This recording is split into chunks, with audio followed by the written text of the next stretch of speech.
बहुत अच्छा हुआ आप दर्शक हमारी मदद कर रहे हैं। उन्होंने कहा कि there is provision to return the land in LA act if not used in 3 years। मतलब आप जमीन वापस कर सकते हैं अगर इसका नहीं हुआ।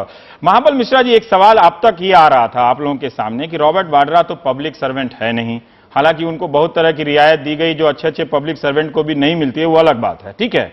लेकिन अब इस विवाद में एक तरह से हरियाणा सरकार को भी शामिल किया गया है, उस DLF की भी भूमिका है, उस DLF में रॉबर्ट वाड्रा के भी शेयर की बात है। तो एक तरह से आपको नहीं लगता कि सरकार पर ये अगर इसकी निष्पक्षता साबित करनी ही है तो आए बाएं जवाब देने के बजाय एक अच्छी इंक्वायरी हो जाए और उस इंक्वायरी पर प्रेस कॉन्फ्रेंस की बजाय कम से कम ये तस्वीर सामने आ जाए? कितना खंडन करेंगे? इतने सारे सवाल इसमें छूट जा रहे हैं जी। नहीं, खंडन की बात नहीं। आदरणीय मुख्यमंत्री हरियाणा के भूपेंद्र हुड्डा साहब कहा जो हमने सारी प्रक्रिया कानून के तहत की है, और उन्होंने कहा जो कि कानूनी तौर पर हमने जमीन दिया और फिर लैंड यूज चेंज हुआ, जो हॉस्पिटल के लिए दिया था फिर हमने उसको बिल्डिंग बनाने के लिए, एसटीजेड बनाने के लिए दिया, उसमें भी कानूनी और लॉ डिपार्टमेंट से परमिशन ली। आपकी एक सेकंड आपकी आवाज चली गई है। आ गई, आप दोबारा से बोल सकते हैं जो बात कह रहे थे, आपकी आवाज बीच में चली गई थी महाबल जी। मैं ये कहता हूं जो कि माननीय हुड्डा साहब 2 दिन पहले भी कहा था जो हम कानूनी प्रक्रिया को और कानूनी तौर पर हम DLF को जमीन दी है, और DLF जमीन वो हॉस्पिटल नहीं बनाया, एसटीजेड बनाने के लिए उन्होंने लॉ डिपार्टमेंट से परमिशन लेके और उन्होंने जमीन दी। अब लॉ डिपार्टमेंट से ले दिया। जहां तक जांच की विषय है तो जांच का विषय है, कल भी वित्त मंत्री कहे, आज भी अब मोइली साहब ने कहा जो हमने जांच प्रक्रिया इसमें कुछ है नहीं।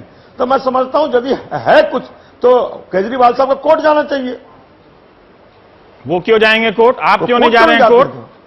आप क्यों नहीं जा रहे हैं कोर्ट? क्यों? कोई आपके खिलाफ दिन भर 24 घंटा प्रेस कॉन्फ्रेंस कर रहा है, आपको कोर्ट जाने से किसी ने रोका है क्या? ये क्या दलील है? अगर राजनीति में क्या आप ये एक नई परंपरा कायम कर रहे हैं कि जो भी जिस पर भी आरोप लगाएगा उससे पहले कोर्ट में जाएगा? यूपी के चुनाव में आप लोगों ने इतने सख्त आरोप लगाए मायावती से लेकर मुलायम सिंह यादव पर, क्या आप कोर्ट गए थे पहले? ये अब नेता बन गए हैं, ये अब एक्टिविस्ट नहीं है, ये नेता लोग हैं, राजनीतिक पार्टी है इनकी। अब आप समझिए कि इन्होंने एक दुकान खोल ली है, राजनीतिक दल उसको कहते हैं जो आपकी है, उस दल के प्रवक्ता की हैसियत से बैठे। आज सस्ती लोकप्रियता के लिए केजरीवाल साहब ये कर रहे हैं। नहीं तो सस्ती लोकप्रियता क्यों नहीं लें जब सस्ती लोकप्रियता के लिए सारा देश काम कर रहा है? एक इकोनॉमिक टाइम्स में या इकोनॉमिस्ट में विदेशी पत्रिका में छप जाते हैं तो हम लोग ऐसे खुश हो जाते हैं कि नोबेल पुरस्कार कमेटी से सर्टिफिकेट आ गया है। सब जब सस्ती लोकप्रियता के लिए कर रहे हैं तो ये क्यों ना करें?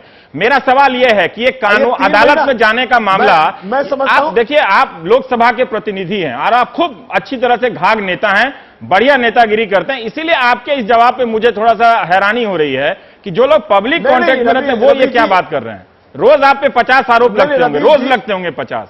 नहीं रवीश जी, उन्होंने जो आरोप लगाया है जी, आज 3 महीना पहले ही इकोनॉमिक्स टाइम में छपा था। तो उस दिन में क्यों नहीं? आज केजरीवाल साहब पार्टी बनाए, 3 महीना पहले इकोनॉमिक्स टाइम में छपा था, तब नहीं क्यों नहीं आप इन लोग की है? आज सिर्फ केजरीवाल साहब को उठा देने से सारी बात सच्ची बात है, ये बात तो नहीं माननी चाहिए। हम मानते हैं जो इंक्वायरी होना चाहिए, हम मानते हैं इसके इन्वेस्टिगेशन होना चाहिए। आप करिए, मानते हैं। यही तो मैंने कहा ना कि जैसे ही मैंने लोकसभा आपके जनसंपर्क का जिक्र किया, आप कह रहे हैं कि आप मानते हैं, ये मुझे अच्छा लगा। चलिए, कम से कम नेता को हमेशा राजनेता होना चाहिए। मैं राजनीति में बहुत विश्वास करता हूं। क्या इस दलील से आपकी इस रिपोर्ट का वजूद खत्म हो जाता है कि इकोनॉमिक टाइम्स में तो छपी गई थी, आपने क्यों ये रिपोर्ट की? ये जो कहा जा रहा है कि मार्च में छप गया था या अक्टूबर 1989 में छप गया था, क्या इस